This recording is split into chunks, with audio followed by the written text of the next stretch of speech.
Tajuk utama 16 Muharram 4 September, penjara sekolah terbaik bekas ahli Al-Ma'munah. Ibu terkejut mengasuh penagih dadah.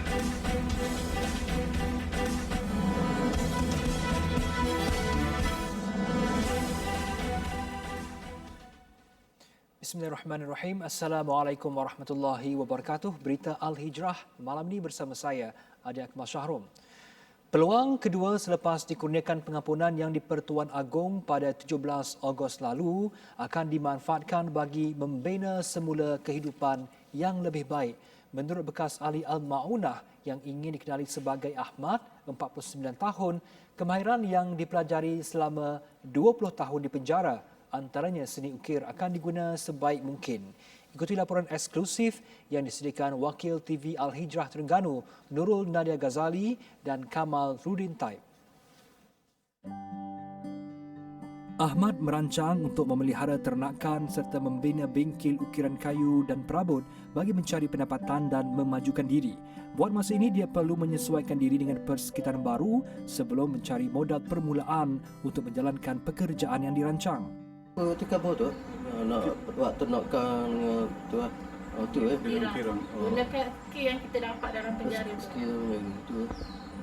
Kalau ada orang nak tolong apa support, insya-Allah tu kita nak minta dengan ahli parlimen ke YB ke. Ahmad berkata demikian ketika temu eksklusif bersama TV Al-Hijrah di kediaman keluarganya di Kampung Batu 24, Kuala Berang. Menceritakan pengalamannya di penjara, Ahmad berkata ia banyak mematangkannya dan mendekatkan diri kepada Allah Subhanahu Wa Taala dan Al-Quran.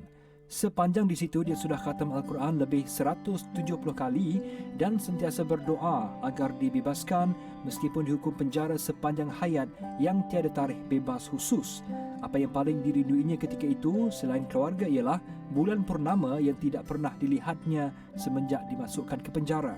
Tambahnya lagi, dia ingin menggunakan segala kudrat yang ada untuk membalas jasa keluarga, terutama kakaknya yang selama ini menyokong dan tidak pernah menyisihkannya. Tertekan, keluarga semua tertekan. Orang yang kenal kita, orang kampung yang tahu kita yang beri sokongan.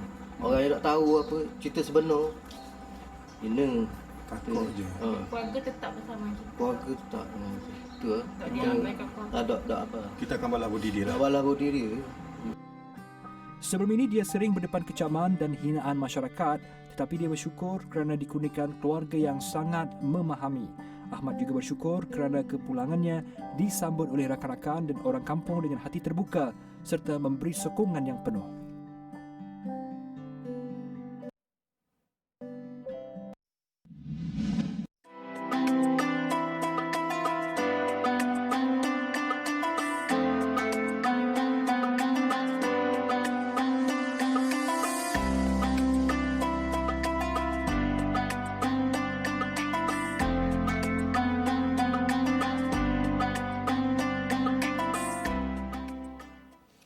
Seorang jurutera mesin kilang mengaku tidak bersalah di hadapan Hakim Mahkamah Session Air Keroh atas pertuduhan merogol anak kandungnya berusia 13 tahun Jun lalu. Kesalahan yang dilakukan tertuduh berusia 44 tahun itu antara pertengahan bulan Jun sehingga awal Julai lalu di sebuah rumah di Taman Limbungan Permai, Melaka. Mengikut pertuduhan pertama di bawah Seksyen 376 Fasal 3 Kanun Keseksaan, tertuduh didakwa merogol anak sulung perempuannya berusia 13 tahun yang mana hubungan mereka tidak dibenarkan di bawah undang-undang untuk berkahwin.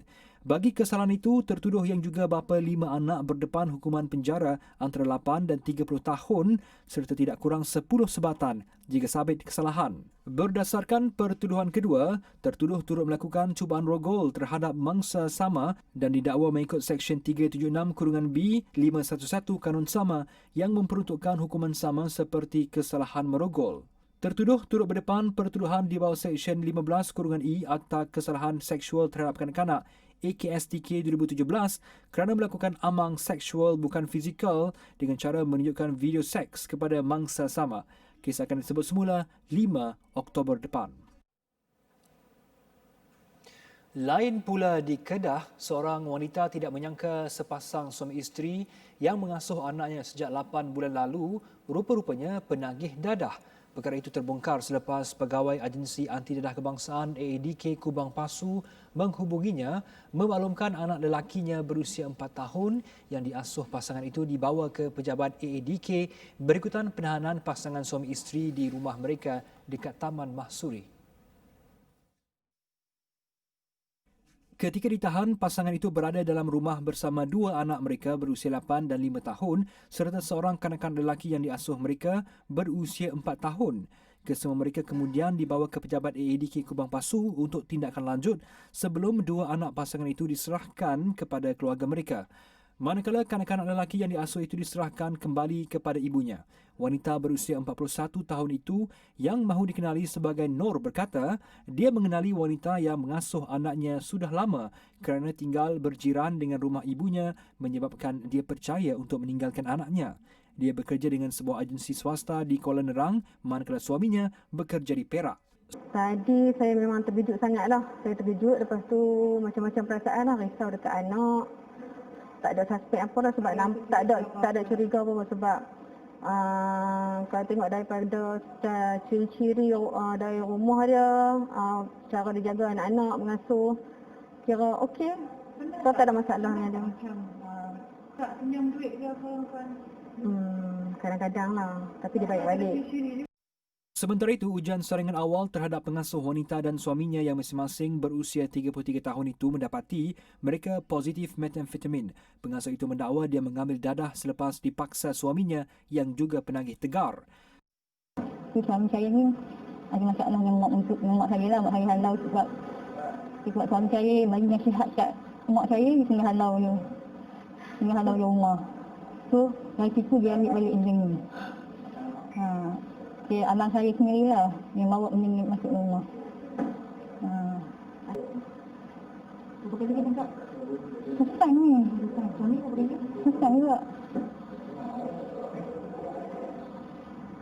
Nak bubuh tak kata? Mestilah tak nak takut lah. Sementara itu, pengarah AADK Kedah Muhammad Rizal Tawil, pasangan suami isteri itu antara 12 penagih yang ditahan dalam op cegah yang dijalankan di sekitar daerah Kubang Pasu. Muhammad Rizal turut menasihatkan orang ramai supaya berhati-hati ketika mencari pengasuh untuk menjaga anak mereka yang masih kecil kerana bimbang tersilap menghantar ke rumah pengasuh yang terjebak dengan dadah. Gangguan bekalan air di Selangor dan wilayah Persekutuan Kuala Lumpur dijangka memerlukan 4 hari sebelum kembali pulih seperti biasa. Ketua Pegawai Eksekutif Pengurusan Air Selangor Sdn Bhd Air Selangor, Suhaimi Kamarul Zaman berkata, ketika ini loji rawatan air Sungai Selangor fasa 1, 2, 3 dan Rantau Panjang masih belum beroperasi. Ketika ini, jelas Suhaimi, tahap pencemaran adalah pada tahap 1 ton dan beliau berharap ia akan turun kepada 0 ton dalam masa terdekat. Sementara itu, sebuah kilang ditutup dan disita selepas dikesan menjadi punca pencemaran di Sungai Selangor hingga menyebabkan gangguan bekalan air di beberapa kawasan di Selangor dan wilayah Persekutuan Kuala Lumpur sejak semalam. Pencemaran sumber air mentah Sungai Selangor yang berpunca daripada kilang terbabit telah menyebabkan henti tugas operasi di loji rawatan air Sungai Selangor. Menteri Besar Selangor Datuk Seri Amiruddin Syari menerusi ciapannya di Twitter berkata usaha menghilangkan kesan pencemaran sedang giat dijalankan. Wayang asing ikut jantina.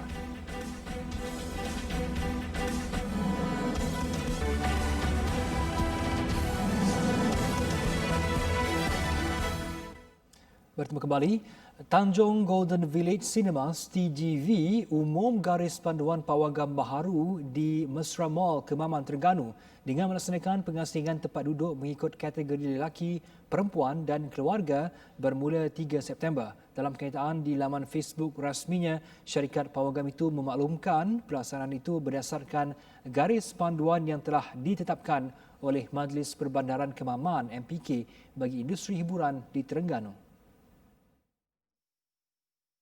Pelaksanaan tersebut hanya akan dikuatkuasakan di lokasi itu sahaja. TGV berharap penonton dapat mematuhi segala syarat-syarat ini dan kerjasama amat dihargai. Selain pengasingan tempat duduk, penonton beragama Islam juga hendaklah berpakaian menutup aurat. Bagi penonton bukan beragama Islam pula, hendaklah berpakaian sopan dengan maksud tidak terlalu ketat, jarang dan singkat. Malah penonton juga tidak dibenarkan membawa minuman keras. Jabatan Kehakiman Syariah Perak akan bekerjasama dengan Universiti Sultan Azlan Shah USAS bagi menjalankan kajian dan penyelidikan berkaitan perundangan syariah. Ketua Hakim Syar'i Negeri Datuk Asy'ari Muhammad Yazid berkata, kajian tersebut akan membantu dalam menyelesaikan permasalahan baru dan semasa dalam mengeluarkan pandangan hukum serta penghakiman. Menurut Datuk Asy'ari, kajian di lapangan dengan rujukan buku-buku ilmiah dan kitab agama itu akan melibatkan kes penceraian, fasakh serta penderaan atau keganasan rumah tangga. Selain daripada yang biasa, kes pukul, penderaan dan sebagainya, penderaan secara mental. Juga ini satu perkara yang kita memerlukan kajian mendalam untuk kita buat keputusan sejauh mana penderaan itu disebut sebagai penderaan mental. Ini satu perkara yang perlu diurai dengan lebih lanjut. Beliau berkata demikian kepada media pada majlis menandatangani perjanjian persefahaman MOU terbabit di USAS Kuala Kangsar. Kajian ilmiah terbabit akan melibatkan kaedah pengumpulan data, menyaring dan mengesahkan sumber-sumber data. Sementara itu, Naib Chancellor USAS Tan Sri Nordin Kardi berkata 120 penuntut masing-masing 57 dan 44 daripada Diploma Syariah dan Usuluddin serta 19 penuntut PhD Syariah akan terlibat dalam kajian tersebut. Kajian itu akan membantu kedua-dua pihak mendapat manfaat dari sudut falsafah dan amalan profesional dalam bidang syariah. Selain daripada syariah, Usuluddin juga boleh diambil oleh para hakim, saya percaya, kerana di dalam dunia kehakiman dia ada falsafah dan ada juga doktrin-doktrin perundangan. Jadi ini boleh jadikan salah sebahagian daripada pengajian PhD Usuluddin. Sebab kalau di dalam undang-undang yang biasa, falsafah adalah penting kepada para hakim untuk memastikan doktrin-doktrin yang dijadikan asas untuk membuat keputusan di dalam penghakiman. Golongan intelektual perlu diberi kebebasan untuk melakukan advokasi awam atau menyuarakan pandangan secara terbuka mengikut kepakaran bidang masing-masing. Itu pandangan penyandang kursi Institusi Raja-Raja Melayu, Universiti Teknologi Mara UiTM, Profesor Dr. Syam Rahyu Abdul Aziz yang melihat langkah berkenaan dapat membantu membangunkan negara bangsa, namun pada masa sama kedudukan dan kebebasan mereka tidak digugat. Maknanya kebebasan akademik itu hendaklah dijamin oleh satu kerangka perundangan yang tidak tidak boleh menggugat kedudukan dan kebebasan akademik. Dan dari segi keduanya, integriti itu perlulah dijaga. Ulang kita kata kebebasan itu adalah kebebasan yang berintegriti. Maksudnya mempunyai nilai-nilai kebenaran dalam penyampaian ilmu itu dan berasaskan kepada keilmuan dalam bidang masing-masing. Selain itu, katanya barisan intelektual juga perlu lebih berinovasi dan kreatif melalui keberanian, persediaan dan kemahuan untuk memperkemas dalam penyampaian ilmu melalui kepakaran bidang masing-masing apabila berhadapan dengan seluruh lapisan masyarakat.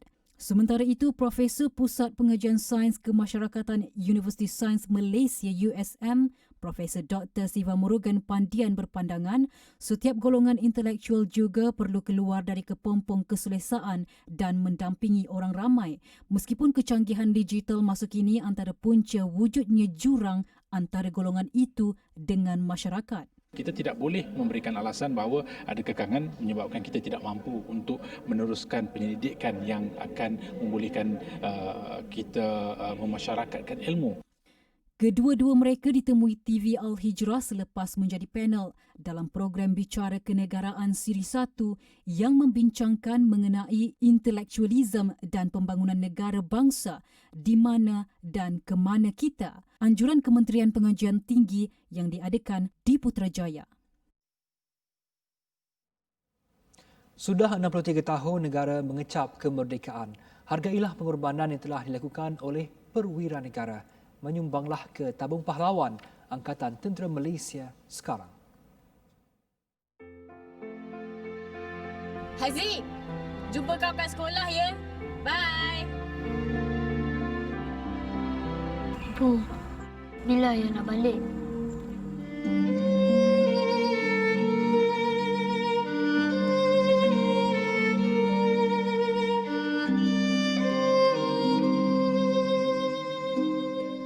tolong jaga ibu, jaga adik ya.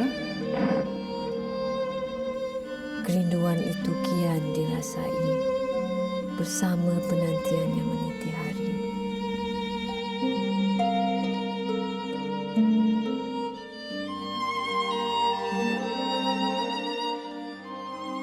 Ayah, jangan risau. Alun jaga ibu, Alun jaga adik. Mereka adalah anak-anak perwira. Walau celik matanya tanah air sudah merdeka, namun mereka pasti mengerti dan menghargai sebuah pengorbanan yang suci dan murni.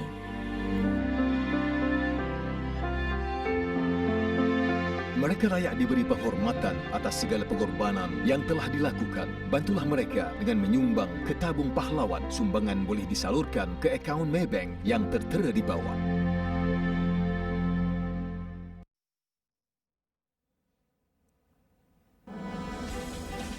Tanam bayi hidup-hidup.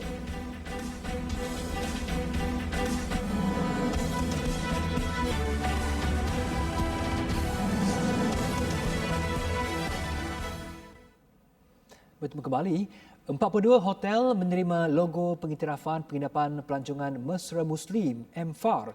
Ketua Pengarah Islamic Tourism Centre Datuk Dr. Mohamed Razif Hassan berkata, logo MFAR berkenaan merupakan penarafan pelancongan Islam pertama di dunia bagi memudahkan dan menarik lebih ramai pelancong Muslim dari luar negara untuk melancong ke Malaysia. Kita berikan penjenamaan Mesra Muslim. Mesra Muslim sebab di hotel-hotel banyak kemudahan-kemudahan yang ada macam tanda kiblat, kemudian makanan halal dan sebagainya. Jadi kita dapati ini adalah satu lagi kaedah untuk kita membawa hotel-hotel di Malaysia ke satu tahap ini, iaitu diberikan pengiktirafan memberi kemudahan kepada pelancong-pelancong Islam. Tambah beliau, pemilik hotel dan tempat penginapan disarankan untuk memohon pengiktirafan penginapan Mesra Muslim MFAR sebagai peluang kepada mereka untuk menjana pendapatan yang lebih besar melalui pasaran pelancongan Muslim domestik sekaligus menyumbang kepada ekonomi negara. Menurutnya lagi, kriteria asas bagi setiap hotel yang ingin mendaftar dan mendapatkan pengiktirafan logo berkenaan, hotel itu perlu mendaftar di bawah Kementerian Pelancongan, Seni dan Budaya Malaysia, mempunyai taraf bintang bermula dari 2 bintang dan memiliki halal JAKIM. MFAR juga katanya telah mendapat sokongan Persatuan Hotel Malaysia MAH, Persatuan Pemilik Hotel Malaysia MAHO dan Persatuan Hotel Bajet Malaysia MyBHA. Untuk rekod, Malaysia telah menerima sebanyak 5.33 juta ketibaan pelancong Muslim dengan peningkatan 1.45% pada 2019 berbanding dari tahun sebelumnya, iaitu sebanyak 5.25 juta pelancong. Kesedaran masyarakat terhadap bahan kandungan sesuatu produk kecantikan masih rendah dan menyebabkan mereka mudah terpengaruh dengan kesan segera. Perkara itu sebenarnya perlu diatasi dengan pengguna perlu cakna isi kandungannya bagi memastikan tiada implikasi untuk jangka masa panjang. Menurut pengasas produk kesihatan dan kecantikan Beauty Kasih Muhammad Faizul Rohban Ahmad, pihaknya memilih 100% bahan semula jadi dan herba tempatan untuk semua rangkaian keluaran syarikatnya FR Kasih kerana dijamin berkesan, selamat dan meyakinkan pengguna. Efek dia pada badan kita lah. Yang mana kalau kita menggunakan produk yang kimia seperti kalau kulit wajah hidrokinon, merkuri dan juga untuk minuman seperti dadah jenis rasangan, untuk minuman penguat tenaga batin dan sebagainya, memang kesang tu akan dapat dengan cepat sekali, tetapi ia akan menyebabkan badan anda akan merana selamanya lah. Dan silap-silap kalau anda menggunakan dadah jenis rasangan, dia boleh membawa kepada kematian, kegagalan buah pinggang dan juga masalah jantung. Produk yang diformulasikan daripada bahan semula jadi dan herba katanya semakin mendapat permintaan dan kepercayaan di kalangan pengguna di serata dunia. Sementara itu, menurut Pengarah Unit Penyelidikan Keselamatan Makanan, Inovasi dan Penyelidikan Pembangunan FINDA, Universiti Utara Malaysia UUM, Dr. Rizkyawati Muhammad Ismail, kaedah pengekstrakan herba dan tumbuhan semula jadi sama ada dibuat secara tradisional atau moden tidak akan menjejaskan khasiatnya. Okey, mula sekali kita kena faham dulu apa itu ekstrak ya. Dalam bentuk yang original, contohnya macam tadi ashwagandha, okey. Untuk kita mendapatkan khasiat daripada ashwagandha tu, kita mungkin cara lama akan merebus dan sebagainya. Jadi itu sebenarnya adalah salah satu teknik extraction juga. Cuma yang dilakukan oleh generasi-generasi terdahulu. Okey, disebabkan perkembangan teknologi dan ilmu pengetahuan sekarang ni bila mana-mana pihak yang akan ekstrak daripada herba dan sebagainya, dia akan gunakan teknik yang lebih moden, ya, peralatan yang lebih moden. Kerjasama strategik industri dan universiti dalam penyelidikan yang berkaitan herba dan kosmetik di negara ini mampu menghasilkan lebih banyak produk nilai tambah dan berkualiti tinggi setanding produk antarabangsa. Di mana kita tahu ya, banyak sangat kita merujuk kepada negara Korea dan negara barat ya, seperti France dan sebagainya untuk produk kecantikan. Tapi sekarang ia menunjukkan bahawa kita mampu ya menghasilkan produk berkualiti sekiranya pihak industri kosmetik ya bekerjasama dengan universiti tempatan untuk membuat kajian yang lebih mendalam untuk meningkatkan mutu bahan ataupun produk yang dihasilkan. Untuk pertanyaan maupun tempahan, hubungi talian tertera atau layari Instagram dan Facebook Kasih HQ. Di Indonesia, seorang wanita berusia 36 tahun tergamak menanam hidup-hidup bayi lelaki yang baru dilahirkan. Semuanya gara-gara bimbang diketahui melahirkan anak hasil hubungan sulit dengan lelaki lain ketika suaminya di dalam penjara. Ketua Siasatan Jenayah Polis Aceh Tengah, Agus Riwayanto Diputra berkata, suspek nekat menanam bayinya kerana bimbang rahsianya terbongkar. Suspek dikatakan melahirkan anak seorang diri tanpa bantuan bidan sebelum membersihkannya menggunakan kain batik dan membedung dengan kain panjang dalam keadaan tali pusat belum dipotong. Wanita yang panik itu nekat menanam anaknya dalam keadaan bayi itu menangis. Rahsia wanita itu terbongkar selepas jiran datang untuk memeriksa rumahnya selepas mendapat maklumat kelahiran misteri itu. Bayi lelaki yang masih bernyawa berjaya diselamatkan jirannya dalam timbunan tanah di belakang rumahnya. Namun, bayi itu meninggal dunia ketika dalam perjalanan ke hospital. Seorang wanita di Ukraine membuat aksi gila dengan berdiri di sayap pesawat kerana kepanasan. Ibu dua anak itu berjalan keluar menerusi pintu kecemasan ke sayap pesawat dinaikinya dari Antalya, Turki sebaik pesawat itu mendarat tiba di lapangan terbang Boryspil. Seorang penumpang berkata kejadian itu berlaku spontan selepas pesawat itu mendarat dan hampir semua penumpang sudah keluar. Wanita itu berjalan dari belakang ke pintu kecemasan sebelum membuka pintu dan keluar. Pada masa sama, dua anaknya berada di luar pesawat dan berdiri di tepi terkejut melihat aksi ibunya itu. Juruterbang kemudian menghubungi ambulans, polis dan pegawai imigresen. Bagaimanapun, wanita itu tidak memberi penjelasan kepada pihak berkuasa tujuan dia melakukan tingkah laku luar biasa itu, selain hanya memaklumkan dia berasa sangat panas. Wanita itu dilaporkan menaiki pesawat bersama suami dan dua anaknya kerana bercuti. Insiden ini mengakibatkan Ukraine International Airlines melarang wanita tersebut menaiki pesawat mereka lagi. Indonesia mencatatkan 3,269 kes positif baharu COVID-19 dalam tempoh 24 jam, menjadikan kes positif keseluruhan di Republik itu kini meningkat kepada 187,537 kes. Berdasarkan data yang disiarkan di laman sesawang rasmi pemerintah Indonesia berkenaan COVID-19 hari ini, sebanyak 85,178 lagi pesakit masih dalam pemantauan virus berkenaan. Bagi tempoh 12 tengah hari Khamis sehingga 12 tengah hari ini, sebanyak 82 lagi kematian berlaku, menjadikan jumlah kematian keseluruhan kini 7,832 orang. Wilayah Jakarta mencatatkan kes positif keseluruhan tertinggi di Republik itu iaitu 44,280 kes dengan tambahan 880 kes baru.